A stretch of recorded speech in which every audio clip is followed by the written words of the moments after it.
கொடுங்க சார். என்ன report? Lab ரிப்போர்ட்டா? ஆமா. அப்பா வீட்டுக்கு போலாம். வீட்டுக்கா? சும்மர்ரா.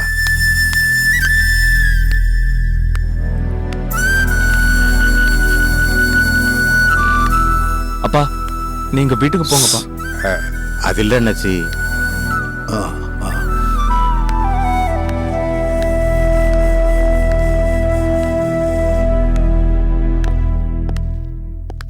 அண்ணாச்சி டாக்டர் இந்த பக்கமா போங்க. டாக்டர். மிஸ்டர் வெற்றிவேல், உங்க மனைவி ரிப்போர்ட்ஸ் எல்லாம் வந்துருச்சு. எல்லாத்தையும் பார்த்துட்டு தான் வரேன். அப்படியா? ஏற்கனவே சொன்ன மாதிரி மைல்ட் ஸ்ட்ரோக்கா தான் தெரியுது. ஆனா நம்ம அதிர்ஷ்டம் நைட் கொடுத்த மெடிசன்லயே கிளாட் கரைய ஆரம்பிச்சிருச்சு. இவ்வளவு மருந்து சாப்பிட்டதுக்கு அப்புறமும் தங்க கண் முழிக்கலையே. அதான் எனக்கும் கவலையா இருக்கு. முடிஞ்ச அளவுக்கு ட்ரை பண்ணி பார்க்கறேன். பாப்போம். டாக்டர், நீங்க தப்பா நினைக்கலாம், நான் ஒரு விஷயம் சொல்லட்டுமா? சொல்லுப்பா. அம்மாவை பக்கத்துல இருக்கிற மதுரை இல்ல திருச்சியில இருக்கிற பெரிய ஹாஸ்பிட்டல் சேர்த்துடலாமா? ஆஸ் அ மெடிக்கல் ஸ்டூடெண்ட் உனக்கு தெரியாதது இல்ல சார். உங்க வைஃப் இருக்கிற கண்டிஷன்ல இப்ப டிராவல் பண்றதே பெரிய ரிஸ்க். அது மட்டும் இல்ல சார், இங்க கொடுக்கிற மெடிசன்ல மெடிக்கலி நல்ல இம்ப்ரூவ்மெண்ட் இருக்கு. ஆனாலும் அவங்க கண் திறக்காததுக்கு காரணம் சப்கான்ஷியஸ் பிடிவாதம்னு நான் நினைக்கிறேன். என்ன டாக்டர் சொல்றீங்க? நான் ஒவ்வொரு தடவையும் அவங்கள செக் பண்ணும் போதும் அவங்க வாய் ஏதோ முணுமுணுக்கிறத நான் நோட் பண்ணேன்.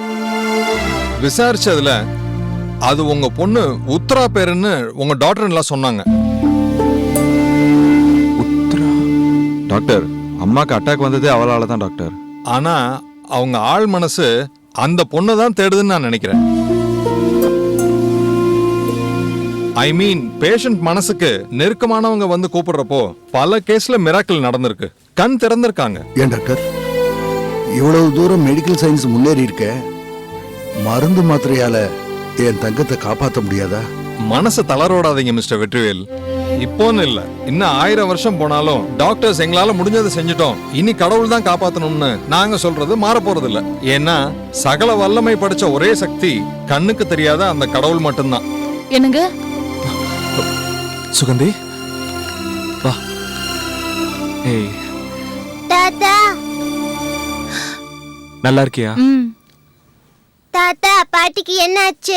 ஒண்ணு இல்லப்பா, லேசா ஜுரம், அவ்வளவுதான். வா.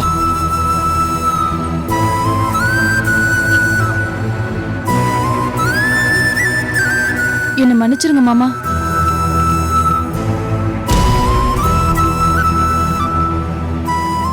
தினேஷ் எங்க? அவனுக்கு உடம்பு சரியில்லை மாமா. அம்மா கூட்டிட்டு வந்து விடுறேன்னு சொல்லிருக்காங்க. அத்தைக்கு எப்படி இருக்கு மாமா? என்னத்த சொல்றது, அதான் கார்த்திக் வந்துட்டான்ல, எல்லாம் சரியாயிடும்.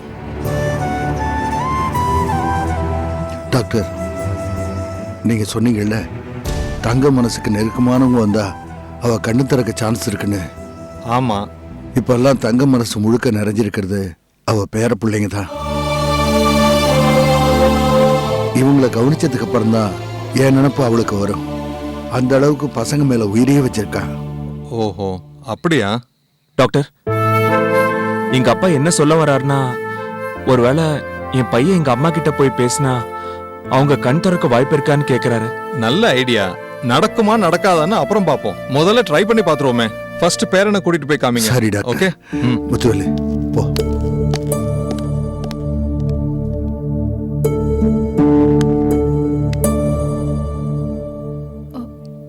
மாமா, இந்த பாருமா, நீ சண்டை போட்டது, வீட்டை விட்டு போனது எதுவுமே என் மனசுல இல்ல. இப்ப என் மனசுல இருக்கிறதெல்லாம் தங்கம் மட்டும்தான். அவ கண்ணு முழிக்கணும், அவ பேசணும். கடவுளை வேண்டிக்கம்மா, போய் பாரு. சரி மாமா.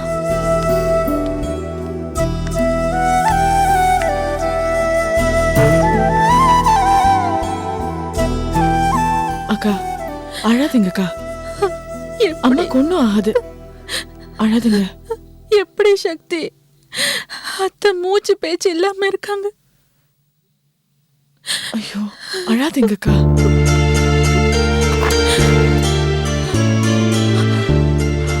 கார்த்திக், வாடா வாடா.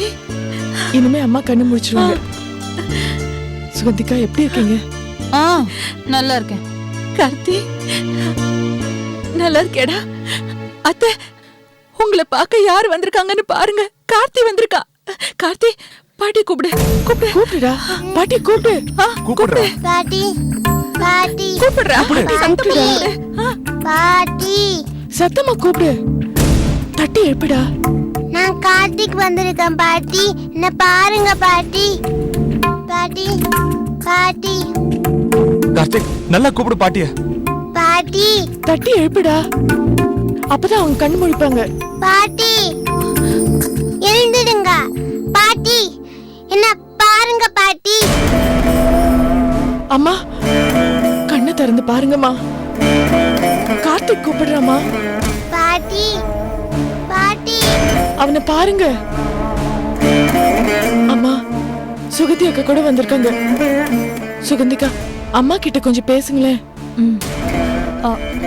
அத்தை நான் வந்திருக்கேன் அத்தை. சுகந்தி வந்திருக்கேன், என்ன பாருங்க அத்தை. கண்ணை திறந்து பாருங்கம்மா.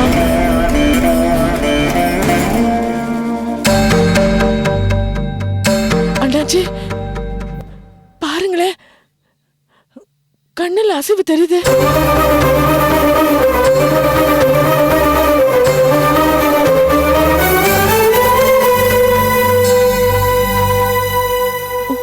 வாய் கூட ஏதோ முணுமுணுக்குது. உத்ரா உத்ரா உத்ரான்னு கூப்பிடுறாங்க அண்ணாச்சி.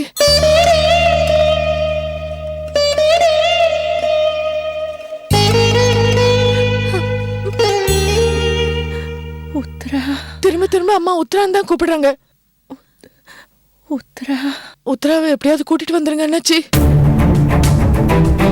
இதுக்கு அம்மா கண்ணு திறக்காமலே இருக்கலாம். ஏய் என்னடா பேசுறீங்க?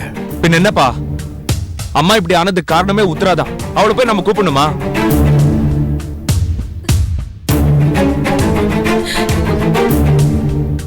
கூப்பிட்டா மட்டும் அந்த ராட்சசி அனுப்பிச்சு வச்சிருவாளா? உத்ரா ஐயோ அத்தை உத்ரா உத்ரான்னு சொல்லிக்கிட்டே இருக்காங்க. யாராவது ஒருத்தர் போய் உத்ராவை கூட்டிட்டு வாங்களே. மாமா நீங்களாவது போய் உத்ராவை கூட்டிட்டு வாங்க மாமா. போங்க மாமா. சார் உங்க குடும்ப விஷயத்துல தலையிடுறேன்னு தப்பா நினைக்காதீங்க. நீங்க உங்க பொண்ணு உத்தரவு கூட்டிட்டு வாங்க, இல்லனா இவங்களை இங்க வச்சிட்டு இருக்கிறதுனால எந்த பிரயோஜனமும் கிடையாது சார்.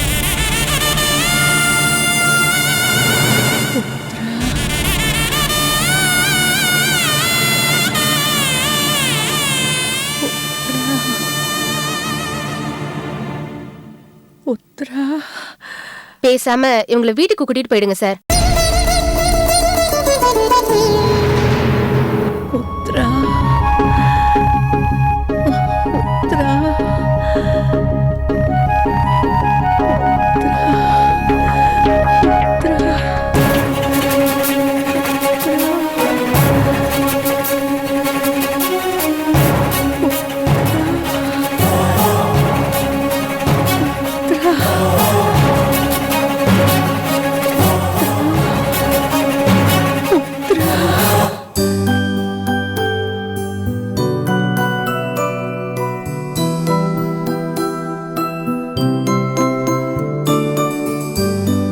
ராஜதுர இந்தப்பா. அம்மா என்னம்மா நீங்க போய் காஃபி எடுத்துட்டு வரீங்க? அது கழுதல. ஓ அவ ஊருக்கு போயிருக்கால. ஏன்பா உன் பொண்டாட்டி சின்ன பொண்ணு கொடுத்தாதான் காப்பி குடிப்பியா, நான் கொடுத்தா குடிக்க மாட்டியா? ஐயோ என்னம்மா உங்க கையால காஃபி கிடைக்கிறதுக்கு நான் கொடுத்து வச்சிருக்கணும். ஆனா எனக்கு எங்க அம்மா ராணி மாதிரி இல்ல. நீங்க சமையல் கட்டுக்கு போறதா என்னால ஒத்துக்க முடியல. சமையல்காரிக்கு சொல்லியிருந்தேன், அவன் இன்னைக்கு வரேன்னா இன்னும் காணோம். அப்ப எதுக்குமா அதுக்குள்ள அவளை ஊருக்கு அமிச்சிங்க? எல்லாம் காரணமாதான்ப்பா. பாவம் சின்ன பொண்ணு, ரொம்ப நாளா குழந்தை பாக்கியம் தள்ளி போயிட்டே இருக்கு. இந்த வருத்தம் என்னை விட அவங்க அப்பா அம்மாவுக்கு தான் நிறைய இருக்கு.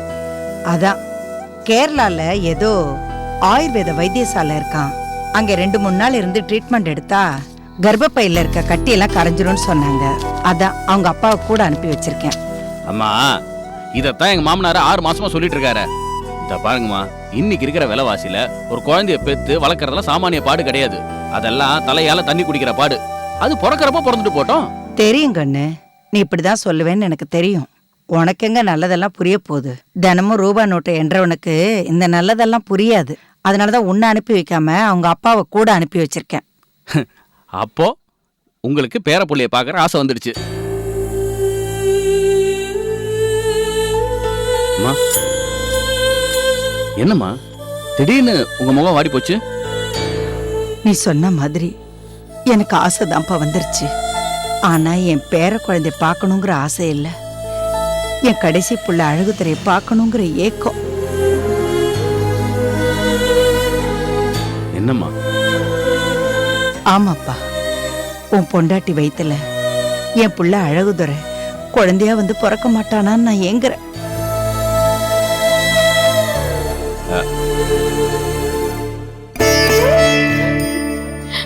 உத்ரா, என்னடா கண்ணு? உத்ரா,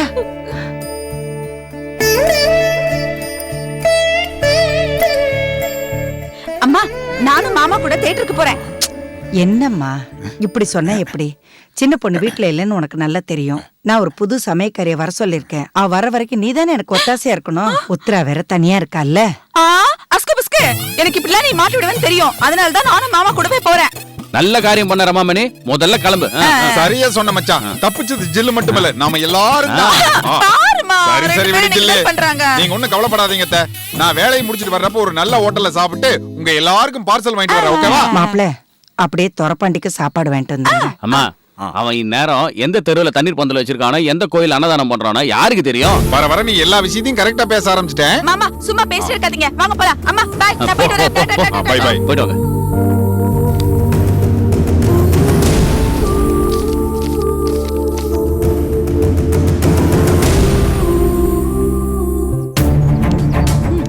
ஜாலியா படம் பார்க்கலாம் இன்னைக்கு.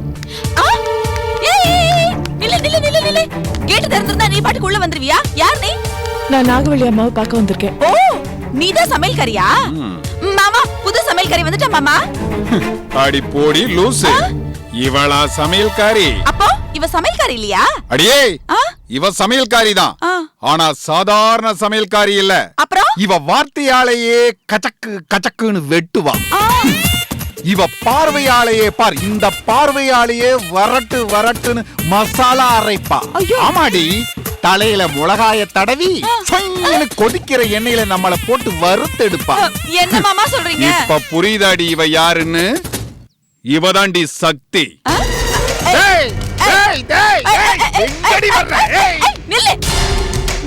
இது பாருங்க, நான் உங்ககிட்ட பேச வரல. நான் நாகவள்ளி அம்மா கிட்ட பேச வந்திருக்கேன். என்ன என்ன என் வீட்டுக்கே வந்து என் பர்மிஷன் இல்லாம என் அத்தை போய் நீ பாத்துருவியா? உங்ககிட்ட நான் சண்டை போட வரல. உத்ரா விஷயமா அம்மா கிட்ட பேசணும், ரொம்ப அவசரம். இங்க பாரு ஜில்லு, இப்படி கூட அமைதியா குழந்தை மாதிரி கூட உனக்கு பேச தெரியுமா? அன்னைக்கு ஒரு நாள் நடு ரோட்ல வச்சு என்ன அசிங்கப்படுத்தினியே, அத என்னைக்குமே நான் மறக்க மாட்டேன். அன்னைக்கு நீங்க நடந்துகிட்ட விதம் அப்படி. ஐயோ இல்ல ஜில்லு, நீ நினைக்கிற மாதிரி இல்ல. இவளை விட்டு நான் 4 அடி தள்ளித்தான் பேசினேன். இவதான் அன்னைக்கு நடு ரோட்ல ஒரு ஆம்பளைன் கூட பார்க்காம வேட்டிய புடிச்சு இழுத்து விட்டா. ஏய் வாங்க, உனக்கு எவ்வளவு தைரியம் இருக்கோ? ஒரு ஆம்பளன் கூட பார்க்காம என் மாமாவை அத்தனை பேர் முன்னாடி வேஷ்டி அவுத்து அலங்கோலப்படுத்திருக்கியே, நீ எல்லாம் ஒரு பொம்பளையா? டேய், இவளை போய் பொம்பளைங்கற? வருங்கால பிரைம் மினிஸ்டர் கூட பார்க்காம நடு ரோட்ல வச்சு என்ன அசிங்கப்படுத்தினியே. அடியே, இன்னைக்கு மட்டும் உன் அப்பா வீட்ல இருந்தான்னு வெச்சுக்க, இவன் நம்ம வீட்டு வாசல்ல நின்னதுக்கே உன் அப்பா கிட்ட சொல்லி போலீஸ்ல இவளை புடிச்சு கொடுத்திருப்பேன். அப்பா இல்ல என்ன மாமா, நான் இல்ல. இவள என்ன பண்றாங்க? இந்த வீட்டு வாசல்ல நிக்கிறதுக்கே போலீஸ் ஸ்டேஷன்னா, அப்ப வீட்டுக்குள்ள போனா தூக்கு தண்டனையா? அதையும் பாத்துடலாம்.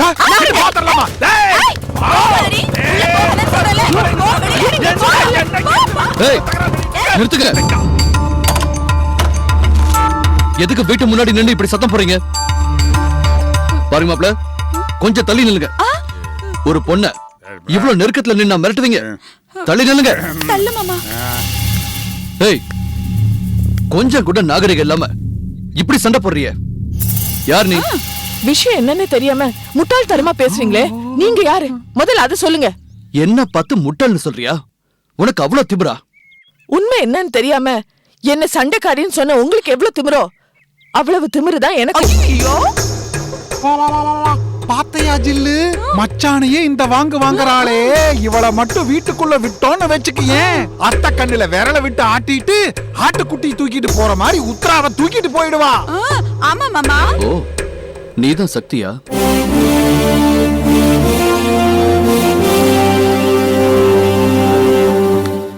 இத்தனை நாளும் இவங்கெல்லாம் உன்னை பத்தி சொன்னதை வச்சு உன்னை பத்தி ரொம்ப உயர்வால கற்பனை பண்ணி வச்சிருந்தேன். அதான் இப்படி என் கண்ணு முன்னாடியே தூக்கி போட்டு உடைச்சிட்டீங்க. நீங்க தான் துரைப்பாண்டியா? இத்தனை நாளும் ஊர்ல உள்ளவங்க சொன்னதை வச்சு உங்களை பத்தி நானும் உயர்வா தான் கற்பனை பண்ணி வச்சிருந்தேன். அதை இப்ப நானும் உடைச்சிட்டேனா? இல்ல, எப்ப தங்கச்சி புருஷன் கூட பார்க்காம அவரை தள்ளி நிக்க சொன்னீங்களோ அப்பவே உங்க மேல மரியாதை கூடிடுச்சு. சரி, இப்ப உங்களுக்குள்ள என்னதான் பிரச்சனை? மச்சான், அத நான் சொல்றேன். அன்னைக்கு ஒரு நாள் அத்தை இவளை கூட்டிட்டு வர சொல்லி என்ன அனுப்பிச்சு வச்சுது. நான் போய் இவகிட்ட என் அத்தை கூப்பிடுது வான்னு சொன்னதுக்கு வரமாட்டேன்னு என்ன நடு ரோட்ல வச்சு அசிங்கப்படுத்தி அனுப்பிச்சான். இன்னைக்கு நம்ம அத்தையோட தயவு தேவைப்படுதுன்னு வீட்டு வாசல்ல வந்து நின்று உள்ள வருவேங்கிறான். நான் வரக்கூடாதுங்கிற என்னையே எழுத்து பேசுறான். என்னையே எழுத்து பேசுறானா இவ எவ்வளவு பெரிய கைகாரியா இருப்பான். ஆமா, அன்னைக்கு எங்க அம்மா கூப்பிட்டப்ப உனக்கு வர விருப்பம் இல்லைன்னா வரமாட்டேன்னு சொல்ல வேண்டியதானே? அதை விட்டுட்டு மாப்பிள்ளை கிட்ட தகராறு பண்ணி அவரை அவமானப்படுத்திருக்க. உனக்கு கொஞ்சம் பார்த்து இங்கதான் இருந்தா சட்டியில சமைச்சமா தட்டுல பரிமாறணுமான்னு இல்லாம ரெண்டு விரோதிகளுக்கு நடுவுல நின்னு இப்படி வேடிக்கை பாப்பியா? இத நீ அட்வைஸா எடுத்துக்கிட்டாலும் சரி, வார்னிங் எடுத்துக்கிட்டாலும் சரி, பேசாம வந்த வழியை திரும்பி போயிடு. நான் உங்க வீட்டு மாப்பிள்ளை அவமானப்படுத்தினது உங்களுக்கு அவ்வளவு வலிக்குதா? ஆமா, எங்க அம்மாவை அவர் செய்யறது எனக்கு பிடிக்காம இருக்கலாம். ஆனா அவங்களுக்கு ஒண்ணுனா என்னால அமைதியா இருக்க முடியாது. நீ பொண்ணா இருக்க போய் பேசாம இருக்க. அப்படி இல்ல, இத பாருங்க, அன்னைக்கு அவர் எப்படி நடந்துட்டாருன்னு தெரியுமா? என்ன பேசினாருன்ற உண்மைய அவர் மனசாட்சியை தொட்டு சொல்லுங்க. அன்னைக்கு அவர் பேசினது ஒரு பொம்பளை கிட்ட பேசுற பேச்சாது. இது இருக்காங்களே உங்க தங்கச்சி, இவங்களை பார்த்து ஒருத்த ஒழுங்கா வண்டியில ஏறு, அப்படி நீ வரலன்னா வண்டியில தூக்கி போட்டு போயிடுவேன்னா உங்களுக்கு கோவம் வருமா வராதா? நிஜமாதான் சொல்றியா? இல்ல மச்சான், சாரி, நடந்ததை முழுசா தெரிஞ்சுக்காம நான் தான் அவசரப்பட்டுட்டேன். அதனாலதான் அன்னைக்கு உங்க அம்மா கூப்பிட்டப்ப கூட நான் வரல. அதே சமயம் அவங்க என்ன கோவில்ல சந்திச்சப்ப அவங்க கிட்ட நான் மரியாதை தான் பேசினேன், ஆசீர்வாதமும் வாங்கினேன். இதுக்கு மேல நீங்க எந்த விளக்கமும் சொல்ல வேண்டாம். தாராளமா உள்ள போய் எங்க அம்மாவை பாருங்க. என்ன மச்சான்? சக்தி,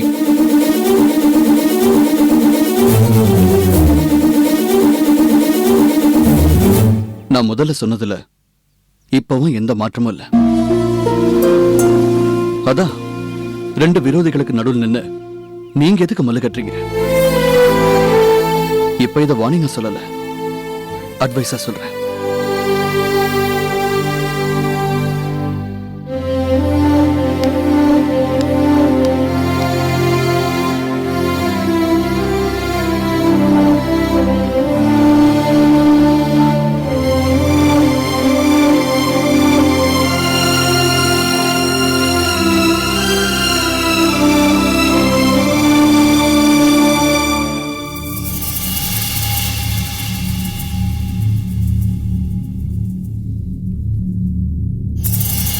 அத்தை,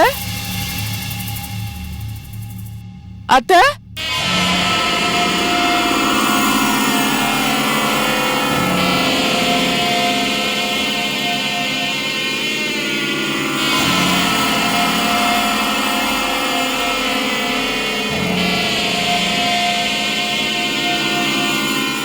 வரம் கொடுக்கிற தேவதை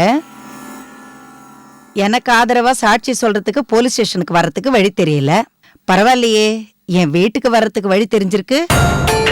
நீங்க கோவமா இருக்கீங்கன்னு நல்லா புரியுது.